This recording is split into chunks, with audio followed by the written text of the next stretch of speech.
27वीं तरमीम को 14 नवंबर को कौमी असम्बली से मंजूर कराया जाएगा। स्पीकर कौमी असम्बली सरदार अयाज सादिक की जेर सदारत पार्लिमानी रहनुमाओं के इजलास में फैसला हो गया। एजेंडे और इजलास की शेड्यूल की मंजूरी दे दी गई। वज़ीर आज़म शहबाज शरीफ ने अयाज सादिक को तरमीम पर इत्तेफाक राय के लिए अहम टास्क दिया था। उधर वज़ीर आज़म ने तमाम वफाकी वज़रा और अरकान असम्बली के गैर मुल्की दौरे मनसूख कर दिए। तमाम अरकान को इस्लामाबाद में रहने की हिदायत कर दी गई। 27वीं आईनी तरमीम के लिए जतन, सियासी क़यादत मुतहर्रिक, वज़ीर आज़म शहबाज शरीफ की अहम हिदायत। तमाम वफाकी वज़रा और अरकान असम्बली के गैर मुल्की दौरे मनसूख कर दिए। वज़रा और अरकान को इस्लामाबाद में मौजूद रहने की हिदायत कर दी। वज़ीर आज़म ने 27वीं तरमीम पर इत्तेफाक राय के लिए स्पीकर कौमी असम्बली अयाज सादिक को भी अहम टास्क दिया। स्पीकर ने फौरन ही पार्लिमानी रहनुमाओं का इजलास बुला लिया।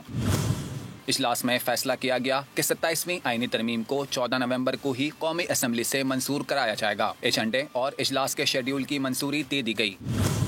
इजलास में तहरीक इंसाफ के पार्लिमानी लीडर्स ने शिरकत नहीं की। स्पीकर अयाज सादिक ने इजलास के दौरान माहौल को खुशगवार रखने और बाहमी एहतराम के साथ मामला तय करने की दरख्वास्त की। इजलास में आईनी तरमीम की मंजूरी के लिए सियासी इत्तेफाक राय बरकरार रखने पर भी जोर दिया गया। पार्टी ज़राए का कहना है कि आईनी तरमीम से मुताल्लिक अहम इजलास आइंदा चंद रोज़ में मुतवक्किल है, जिनमें कानून साजी के उमूर पर हतमी फैसले किए जाएंगे।